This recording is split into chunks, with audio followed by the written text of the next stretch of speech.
ఎండిపోయిన ఆ స్థితిలో నువ్వేం చేయాలి? మాట్లాడాలి. ఏడవద్దు. ఎండిపోయి అవకాశం లేదు, నిస్సహాయ స్థితిలో ఉన్నావు. ఎవరూ సాయం చేయడానికి ముందుకు రావటం లేదు. ఎటు చూసినా ఆపదే. ఏ రకంగా కూడా తిరిగి ప్రాణము వచ్చి తిరిగి మళ్ళీ మంచి జరగడానికి అవకాశమే లేదు. అటువంటి స్థలంలో నువ్వు ఉన్నావా? అటువంటి పరిస్థితిలో నువ్వు బంధించబడి ఉన్నావా? ఏడవకు. వాక్కు కావాలి.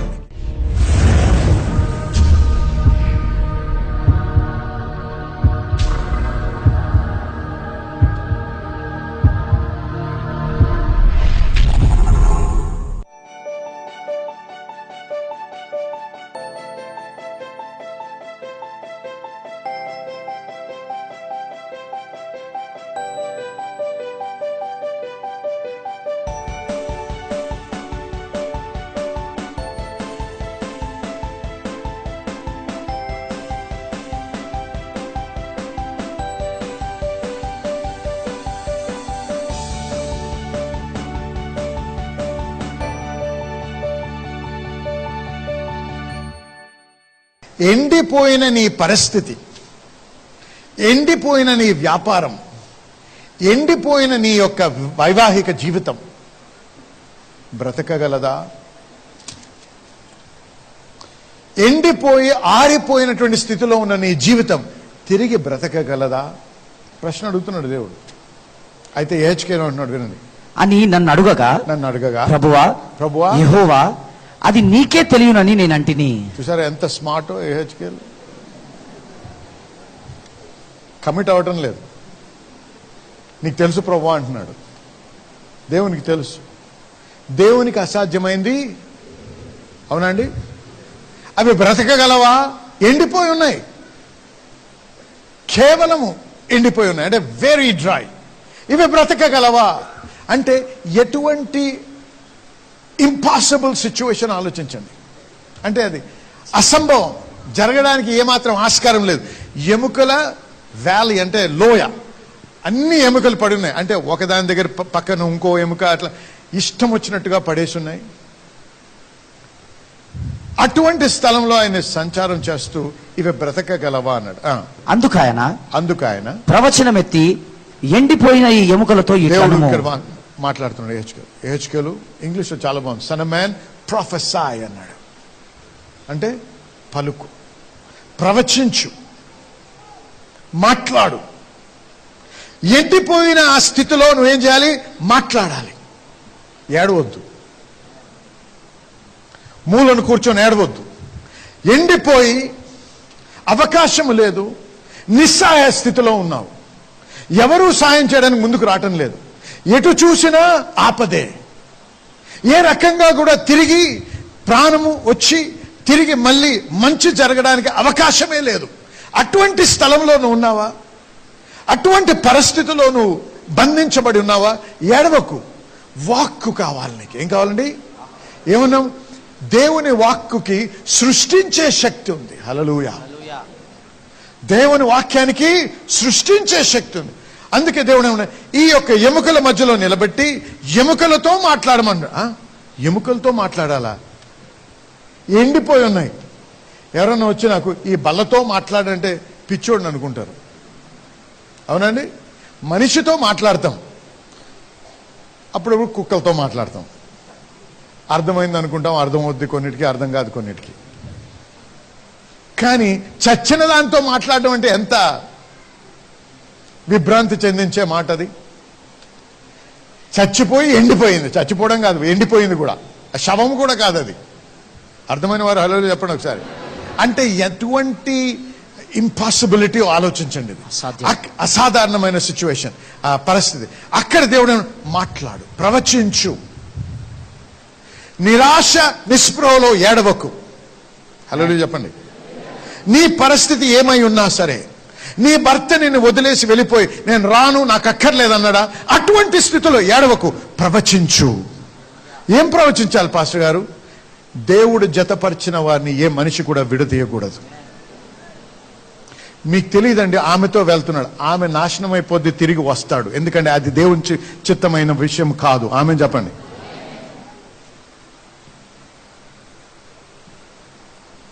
What God has joined together, let no man put asunder. God, you have joined me. The devil is trying to destroy my marriage. I prophesy. నేను ప్రవచిస్తున్నాను, యేసయ్య నామములో నీ వాక్యంలో ఏమి వ్రాయబడిందో అదే ప్రవచిస్తున్నాను. ప్రభా, మమ్మల్ని ఐక్యపరిచిన దేవుడా, అది తిరిగి మమ్మల్ని బలపరచండి. మా ఐక్యతను, మా యొక్క వివాహాన్ని, మా యొక్క మ్యారిటల్ లైఫ్ ని మీరు దీవించి, ఏ శక్తి కూడా మమ్మల్ని విడిపోయే విధంగా పని చేయకుండా వాటిని బంధించి నాశనం చేయమని యేసు నామములో ప్రార్థించి ప్రవచిస్తున్నాను. హల్లెలూయా. గట్టిగా హల్లెలూయా చెప్పండి. అది ఏ పరిస్థితి అయినా సరే, అది వ్యాపారం అయి ఉండొచ్చు, లేకపోతే అనారోగ్యం అయి ఉండొచ్చు, లేకపోతే ఆర్థిక విషయం అయి ఉండొచ్చు, ఇంకేదైనా అవ్వచ్చు. ప్రతి విషయంలో కూడా మనం ఏం చేయాలో ఇక్కడ దేవుడు నేర్పిస్తున్నాడు. ఏడవమంటంలే దేవుడు, మనకి దేవుడు తోడై ఉన్నాడు. చచ్చిన దాన్ని తిరిగి పునరుద్ధానం చేయగలిగిన దేవుడు. హల్లెలూయా. మరణించిన దాన్ని తిరిగి పునరుద్ధానం జరిగించగలిగిన దేవుడు. ఆమేన్. నీ కిడ్నీస్ ఫెయిల్ అయిపోయాయి, ఇంకెందుకు పని చేయటం, పనికిరావు అన్నాడా డాక్టర్? ఏడవకు. ఆ కిడ్నీస్తో మాట్లాడు, ప్రతిరోజు మాట్లాడు. నీ లంగ్స్ పనిచేయవయా, ఇంతకాలం ఉంది నీకు, ఆ లంగ్స్తో మాట్లాడు. అర్థమైన వారాలు చెప్పండి. అర్థమవుతుందా? ప్రవచించు, ప్రవచించు, ప్రవచించు. వాక్యములో విశ్వాసానికి సృజనాత్మ శక్తి ఉంది. హల్లెలూయా. సృజించగలిగిన శక్తి ఆ వాక్యంలో ఉంది. నీ వ్యాపారము సరిగ్గా అవ్వటం లేదా, ఉన్నది క్షీణిస్తుందా, ప్రవచించు, ప్రకటించు, వాక్యము ప్రకటించు. ప్రతి వారి దగ్గరికి వెళ్ళి నీ కథ చెప్పకు. అనవసరంగా నీ యొక్క బాధలు, విచారాలు మనుషులకు చెప్తే ఏ మనిషి కూడా నీకు సహాయం చేయలేడు, కానీ నీకు సహాయం చేయగలిగిన దేవుడు ఒకడు ఉన్నాడు. హల్లెలూయా. ఆయన వాక్యము మాట్లాడి, ఆయన వాక్యం ప్రవచించినట్టయితే ఆ పరిస్థితులను సంపూర్ణంగా మార్చగలిగే శక్తి, నీకు మేలు కలిగించే శక్తి ఆ వాక్యంలో ఉందని మర్చిపోకు. హల్లెలూయా. చదువు నాయన. అందుకు ఆయన ప్రవచనమెత్తి, ఎండిపోయిన ఈ ఎముకలతో ఇట్లనము. చూసారా, చెప్తున్నాడు, ఇలా మాట్లాడు, ఎముకలతో మాట్లాడు. ఎండిపోయిన ఎముకలారా, ఎండిపోయిన ఎముకలారా, యెహోవా మాట ఆలకించుడి. యెహోవా మాట ఆలకించు. హల్లెలూయా. దేవుని యొక్క మాట ఆలకించు, వినము. ఆగండి, అది చచ్చిపోయినాయి కదండి. వాడి ప్రాణం ఉందా? ప్రాణము లేదు, కానీ చెవులు ఉన్నాయి వాటికి. హల్లెలూయా చెప్పండి. నీ పరిస్థితులకి, నీ సమస్యలకి చెవులున్నాయి, మర్చిపోకు. యెహోవా మాట పలికినప్పుడు ఏమన్నాడు ఆ రాతితో? మోషే ఒకసారి రాయినెళ్ళి ఆయన కట్టెతో కొట్టమన్నాడు, రెండోసారి మాట్లాడమన్నాడు. ఆ రాతిలోంచి నీరు వచ్చింది. హల్లెలూయా. ఆ మాటలో ఎంత శక్తి ఉంది! రాతిలోంచి నీరుని సృష్టించే శక్తి ఉంది. హల్లెలూయా చెప్పండి. సృష్టించే శక్తి ఉందని మర్చిపోకండి దేవుని యొక్క వాక్యంలో. కాబట్టి మీరు ఎటువంటి పరిస్థితిలో ఉన్నా, ఎటువంటి ఇబ్బందిలో ఉన్నా, ఎంత ఇరుకులో ఉన్నా, ఎంత మిమ్మల్ని వేధిస్తున్నా సాతాను, మీ విడుదల దినం ఈ రోజు. నమ్మిన వారు గట్టిగా హల్లెలూయా చెప్పాలి. మీ విడుదల దినం ఎలా వస్తే విడుదల దినం? మీరు మాట్లాడాలి, ప్రవచించాలి. ఏం ప్రవచించాలి? వాక్యములో ఏమి వ్రాయబడిందో అది ప్రవచించాలి. అందుకే యెహోవా దేవుడు ఇక్కడ యెహెజ్కేలుతో మాట్లాడు, ఇది ప్రవచించు. ఏం ప్రవచించాలో చెప్తున్నాడు. ఎముకలతో మాట్లాడు. నీ సమస్యతో నీ మాట్లాడు, నీ వాలెట్తో మాట్లాడు, నీ పర్స్తో మాట్లాడు, నీ బ్యాంక్ స్టేట్మెంట్తో మాట్లాడు, నీ అనారోగ్యంతో మాట్లాడు, నీ కిడ్నీస్తో మాట్లాడు, నీ హార్ట్తో మాట్లాడు. నువ్వు ఏది ఎదుర్కొంటావు దాంతో మాట్లాడు. ఎందుకు? దానికి చెవులు ఉన్నాయి. హల్లెలూయా చెప్పండి గట్టిగా. చదువు. ఈ ఎముకలకు ప్రభువైన యెహోవా సెలవిచ్చినదేమనగా, మీరు బ్రతుకున్నట్లు నేను మీలోనికి జీవాత్మ రప్పించుచున్నాను. చర్మము కప్పి మీకు నరములనిచ్చి, మీ మీద మాంసము పొదిగి చర్మము మీ మీద కప్పెదను. మీలో జీవాత్మ నుంచిగా మీరు బ్రతుకుదురు. అప్పుడు నేను యెహోవానై ఉన్నానని మీరు తెలుసుకొందురు. ఆయన నాకిచ్చిన ఆజ్ఞ ప్రకారము నేను ప్రవచించుచుండగా గడగడమను ధ్వని ఒకటి పుట్టెను. అప్పుడు ఎముకలు ఒకదానితో ఒకటి కలుసుకొనెను. నేను చూచుచుండగా నరములను మాంసమును వాటి మీద వచ్చెను. వాటిపైన. చూసారా, ఇక్కడ దేవుడు పలకలేదు. ఎవరు పలికారండి? ఎవరు పలికారు చెప్పాలి గట్టిగా. యెహెజ్కేలు మాట్లాడితే ఎముకలు ఏమవుతున్నాయి? ఈ కాలు పరిగెట్టుకుని గాలిలో వెళ్ళి చేతిని పట్టుకున్నాయి. ఆ చెయ్యి కాలు కలిసి ఆ స్కల్ ఎక్కడ ఉందో అక్కడ ఎత్తుక్కుంటూ వెళ్తున్నాయి. అందుకే శబ్దం. మరి ఆమేన్. చూసారా, దేనికి దానికి ఐడెంటిఫై చేసుకుంటున్నాయి అక్కడ. కనుగొంటున్నాయి ఏది దేనికి సంబంధించిందో. అదంతా ఒకటి గమనించండి, ఇక్కడ దేవుడు పలకలేదు, యెహెజ్కేలు పలికాడు. నీవు పలకాలి. నువ్వు ఏడుస్తే పలకలేవు. ఆమేన్. నీవు పలికినప్పుడు దేవుని విశ్వాసం ఉంది కాబట్టి వాక్యములో అది ధైర్యముగా పలకాలి. అప్పుడు అవన్నీ సరిదిద్దుకున్నాయి. నేను చూచుచుండగా నరములను మాంసమును వాటి మీదికి వచ్చెను, వాటిపైన చర్మము కప్పెను, అయితే వాటిలో జీవాత్మ ఎంత మాత్రము లేకపోయెను. అప్పుడు ఆయన, నరపుత్రుడా, జీవాత్మ వచ్చినట్లు ప్రవచించి ఇట్లనుము. చూసారా, జీవమునివ్వడానికి కూడా యెహెజ్కేలే పలకాలి. ప్రభువగు యెహోవా సెలవిచ్చినదేమనగా, జీవాత్మ నలుదిక్కుల నుండి వచ్చి హతులైన వీరు బ్రతుకున్నట్లు వీరి మీద ఊపిరి విడువుము. ఆయన నాకు ఆజ్ఞాపించినట్లు నేను ప్రవచింపగా జీవాత్మ వారిలోనికి వచ్చెను. వారు సజీవులై లేచి లెక్కింప శక్యము కాని మహాసైన్యముగా నిలిచిరి. ఎంత ఎటువంటి ఎండిన స్థితి అయినా నువ్వు పలకాల్సింది దేవుని వాక్యమే. అది విశ్వాసం అంటే. విశ్వాసం యొక్క క్రియ సృష్టించే శక్తి నువ్వు గమనించాలి, అనుభవించాలంటే ఏడుస్తే అనుభవించలేవు, కానీ ఆ సమస్యలో నువ్వు పలకాల్సింది దేవుని వాక్కు అని మర్చిపోకు. ఎంత బుద్ధిహీనంగా అనిపించినా, ఎంత వెరితనంగా అనిపించినా నువ్వు పలకాల్సింది దేవుడు పలికిన మాటనే. ఆమేన్ చెప్పండి. ఎప్పుడైతే యెహెజ్కేలు పలికాడో అప్పుడు ఆ ఎముకలు ఆ మాటకు లోబడ్డాయి. వాక్యములో ఉన్న ప్రతి ఆజ్ఞ కూడా ఒక శక్తితో నిండినటువంటి ఆయుధమని మర్చిపోకండి. శక్తితో నిండినటువంటి ఆయుధము వాక్యం. అందుకే 2 పేతురు 1:19-21 చూసినట్లయితే, ఏ more sure word of prophecy, మరియు ఇంతకంటే స్థిరమైన ప్రవచన వాక్యము మనకున్నది. చూసారా, వాక్యము ప్రవచనం, స్థిరమైన ప్రవచన వాక్యము. చూసారా, వాక్యం గురించి ఏమంటారు? స్థిరమైన ప్రవచన వాక్యం. ప్రవచించు అన్నాడు దేవుడు యెహెజ్కేలుని. మనం పలికేటప్పుడు మనం ఏం చేస్తున్నాం? ప్రవచిస్తున్నాం, పలుకుతున్నాం దేవుని యొక్క వాక్యాన్ని. హల్లెలూయా. కాబట్టి ఇది గమనించి ఇదొక ఆయుధం అని తెలుసుకొని యెహెజ్కేలు వరే 37:7 యెహెజ్కేలు ఏమన్నాడు? ఏదైతే దేవుడు నన్ను పలకమన్నాడో అది నేను పలికాను అన్నాడు. హల్లెలూయా. కాబట్టి ఈ రోజు నుంచి మనం నేర్చుకోవాల్సిన విషయం ఏంటంటే, వాక్యములో విశ్వాసములో సృష్టించే శక్తి ఉంది. ఆ సృష్టించే శక్తి విడుదల చేయాలి. ఆ సృష్టించే శక్తి మన పట్ల పని చేయాలంటే మనము చేయాల్సిన కార్యం, మనము చేయాల్సిన క్రియ మనం తెలుసుకోవాలి. వేళ ఏం చేయాలి? దేవుని వాక్యాన్ని ఆ పరిస్థితిలో మాట్లాడి. గొడ్రాలుగా ఉన్నావా?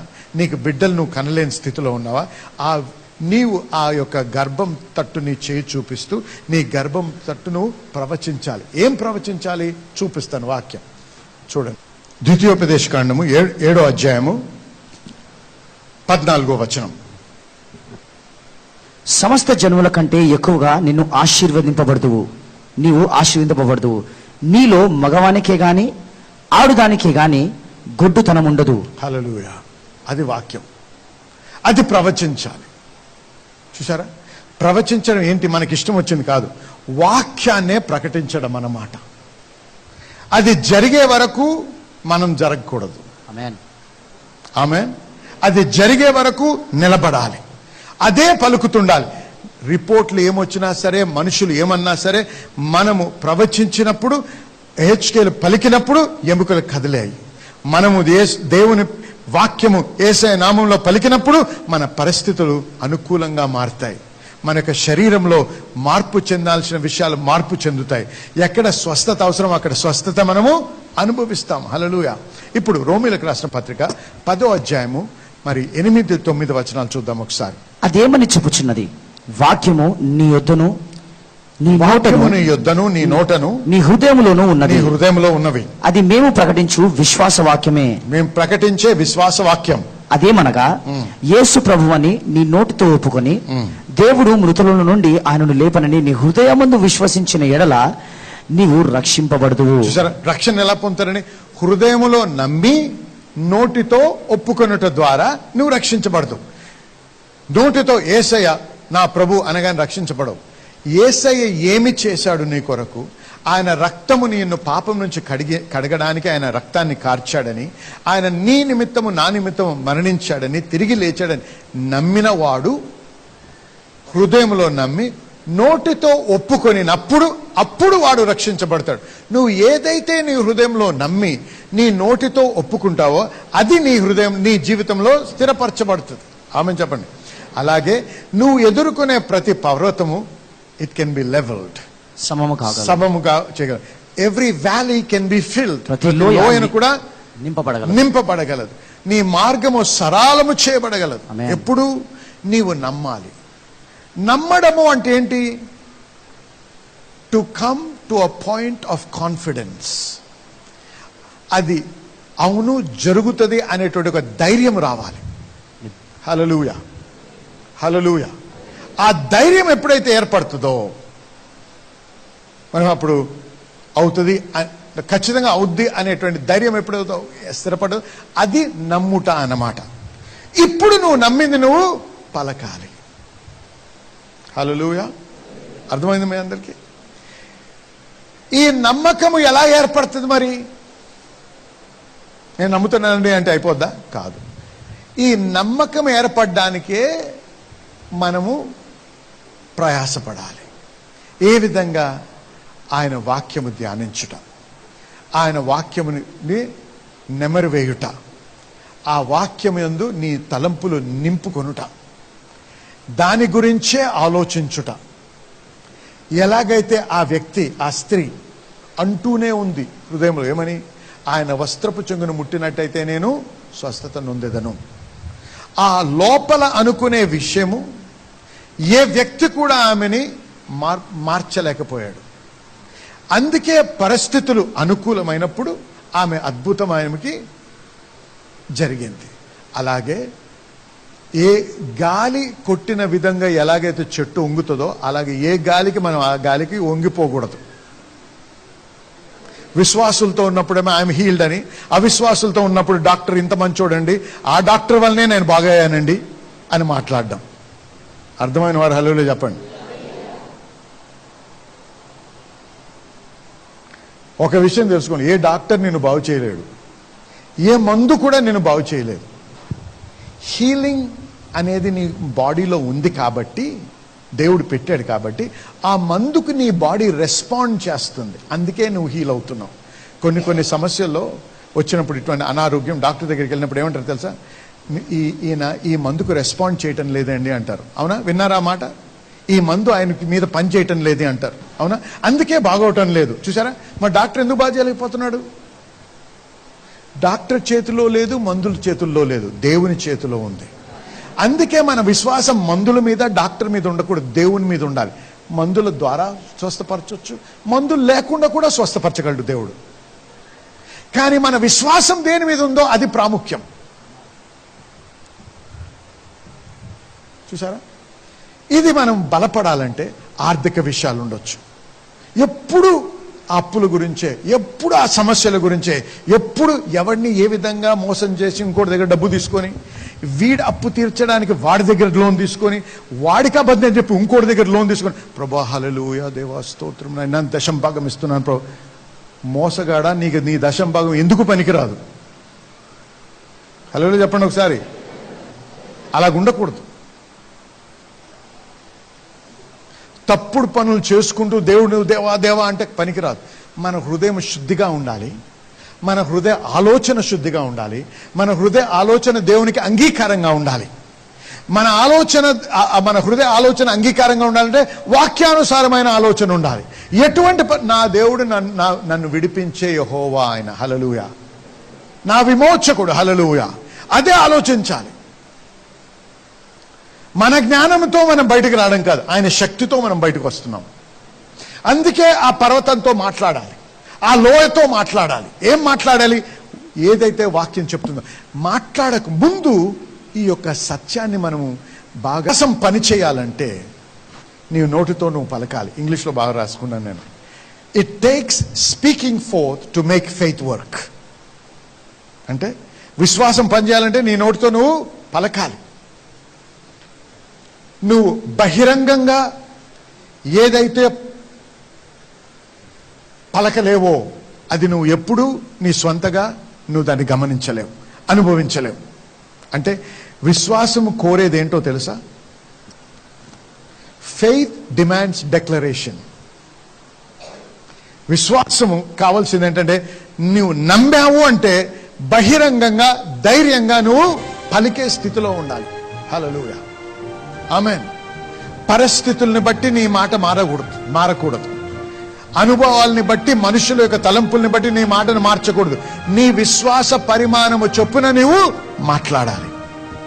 ఇదే విశ్వాసం యొక్క శక్తి విడుదల చేసి మనం అనుభవించే విధానం. మన మధ్య ఉన్నటువంటి ఒక సహోదరి మరి కళ్యాణి గారు 3 సంవత్సరాలు మరొక కంపెనీలో మరి తన జాబ్ చేశారు. అక్కడి నుంచి తన పిఎఫ్ పొందుకునేటువంటి విషయంలో మరి ఎన్ని ప్రయత్నాలు చేసినా కూడా తన బాస్ కి తన ఫోన్ చేసినా కూడా రిసీవ్ చేసుకోకపోవడం, ఆఫీస్ ఏ విధంగా కూడా ప్రతిస్పందించకుండా తన పిఎఫ్ ఇంకా మర్చిపోవాలి, వదులుకోవాలి అనేటువంటి పరిస్థితి ఏర్పడింది. కానీ తన విడిచిపెట్టలేదు. దేవుని నామంలో మరి ప్రార్థన చేస్తూ, ఒప్పుకోలు చేస్తూ తన డైరెక్ట్ గా మరి పిఎఫ్ ఆఫీస్ కి వెళ్లి కూడా అప్లై చేశారు.